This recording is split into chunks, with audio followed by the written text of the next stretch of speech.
This may come as a shock to many of us, including myself, even as I speak these words with what I'm about to share that could have a great impact on the gold market.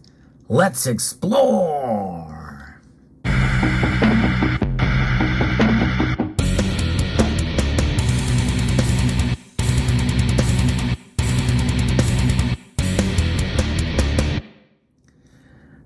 Many of us feel that gold is immune from the radical moves in other commodities like copper, nickel, lead, and yes, even silver.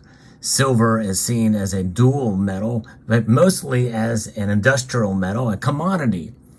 But believe it or not, I'm going to use these words very carefully, but gold is just as much a commodity as it is a hedge and a precious metal and a monetary metal. Even though it is stored by central banks around the world, that is not where the majority of the gold is. The majority of the gold is not even in the form that you see here before you. Even though, yes, most all of gold is treasured. It is held in hands or on your person. And that is as a commodity. It's just not an industrial commodity. This is the form that gold takes place around the world. This is the most frequent way gold is seen, in the form of rings, necklaces, and that type of thing. Jewelry. Jewelry is the big demand that we see for gold these days. And what's happening right now that is the principal reason why silver is down right now is going to be affecting gold very soon. I'm reporting from an article from Reuters that discusses this, and I think it's quite telling as to why we're seeing gold prices fall over this summer. China's May gold imports via Hong Kong dip as retail demand eases. Retail demand for gold. We're just getting some of these reports now from May, now being published here at the end of June. China's net gold imports via Hong Kong fell by about 1.7% in May from the previous month, as concerns over the top consumer's economy were seen weighing on the retail demand for jewelry. Total gold imports via Hong Kong were down 3.5% at 51.722 tons from earlier at 53.581 tons in April. The decline of gold imports via Hong Kong comes as no surprise, given that the Chinese economic recovery is clearly faltering. Yeah, that's right. And that's why silver is down, because silver is needed for industry. Gold is needed for jewelry. And most of the gold demand in China, it comes from jewelry per capita. And its demand for luxury items as gold jewelry. This is according to an independent analyst, Ross Norman. Several major banks have cut their 2023 GDP forecast for China after recent data indicated a shaky post-COVID recovery.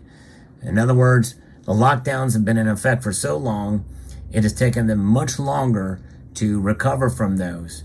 And really that shouldn't surprise any of us. Look how long we're still reeling here in the West and here in the United States. There's a lot of things that are still not completely 100% back up to where they were from pre-COVID. China's net gold imports via Hong Kong could drop 7 to 8% in the second half of the year. So you think about it, that's their forecast from what we saw from May from the previous month, 1.7%, and we're talking about an additional 7 to 8% in the second half of the year. That's going to have a big impact, I think, on the gold market, as that's where the most of the gold demand is in things like jewelry, these items. And that's why India has been, switching essentially to silver for some of their imports for jewelry and the things like that. And that has sort of helped silver along the way to some extent, although even that has not been enough to counter the lack of demand for it in China. But gold, on the other hand, is something that is suffering here. And with all things considered, even given these data for May and the decline, I'm surprised gold is not down any more than it is. Consumers may prefer to go for a comparatively low ticket purchase than the high value ones which Chinese consumers were known for before the pandemic. The Hong Kong data may not give a full picture of Chinese purchases because gold is also imported through Shanghai and Beijing. But this could be a temporary setback for bullion given expected that China will implement policies to stimulate broad economic growth. Chinese Premier Xi Jinping on Tuesday said Beijing would take steps to boost demand and invigorate markets. Last month, physical gold prices in China swung between $4 discounts and $9 premiums to global spot prices. And so that's what we're seeing here. So that's kind of the report there out of China, according to Reuters here. And again, we don't have the Beijing and Shanghai numbers, but likely it's going to be the same, if not as bad. It could be a percentage of bad. In other words, it's going to be some measure, an indicator. What we're seeing there in Hong Kong is going to have some indications, or it could be even worse. Either way, it doesn't bode well for gold, for the gold market, as that's where the most of the gold demand comes from. Most gold demand comes from jewelry sales, and not coin and bar sales. And then, of course, you've got the gold futures market as well, too. We'll see how that plays out. But again, the futures market and being exposed to, and gold ETFs being exposed to gold's price, not gold itself. And there's a derivative market there as well, too. That could drive prices up if people look for the safety of gold. But typically, if there's any economic trouble, people tend to go to cash first, and then that's a knee-jerk reaction, and then they move to gold. But we'll see how it plays out. But this is interesting, and I think it's going to have a pretty big impact, a huge impact, I think, on the gold market, at least in the short term, as we see the months go on and get numbers from Shanghai. If Shanghai and Beijing numbers come in the same or lower than what we're seeing in Hong Kong, then I think we're going to see a relatively depressed gold market in terms of the demand and price, and I think that's going to be reflected. Some of these paper traders, ETFs, may see say, hey, we better get out before the price drops even more, and then that's going to cause the price to fall even more. I'm not saying we're going to see gold crash per se. I think there's some stability there that people see with gold that you're not seeing in other metals. And I think that's one of the reasons why I like gold, because it tends to weather these storms better than silver. But I still think it's going to have a big enough impact that I would not be surprised, based off this latest news, it would not surprise me in the least to see gold fall into the 1700 range before the end of the year. That's my forecast of where I think it could go. I don't want to make any bets on it, but given this news and given what's happening with silver, with the news, with what's going on in Hong Kong, with China in general, that's kind of what we could see. Don't be surprised if it happens, folks. You know, I'm bullish pretty much in the metals, and I'm going to stick with my forecast for the end of the year. Actually, I've already made it for gold.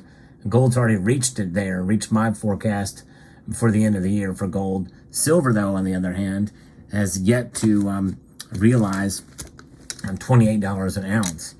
And here it is, silver. It's the metal that we get the most frustrated about. But be prepared for potential frustration with gold. We've been used to well over $1,900 gold for a while now here. So don't be surprised if we see it again and revisit that. And some people will get frustrated, but I would encourage you not to be frustrated. This is the nature of the markets. So this video serves as to kind of prepare you and warn you for that eventual time to come. If you've bought gold in the $1,900 to $2,000 range, fear not. Don't lose hope, because it's going to get back up there again. There's no question. It's just a matter of when.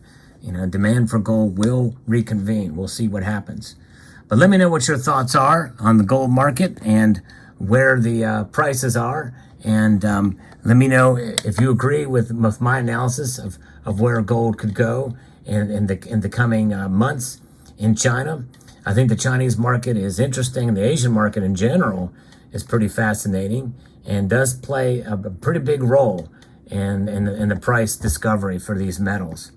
So I hope you found this video insightful, educational, and informative. And if you did, I hope you will consider pressing that thumbs up button and sharing it with others in the community. It does help the algorithm. I'm trying to grow the channel. That being said, I very much appreciate each and every person that takes the time to watch the channel. And I'd like to extend a multitude of gratitude to each and every one of you for taking the time to watch, and to encourage you again to rate, share, comment, and subscribe.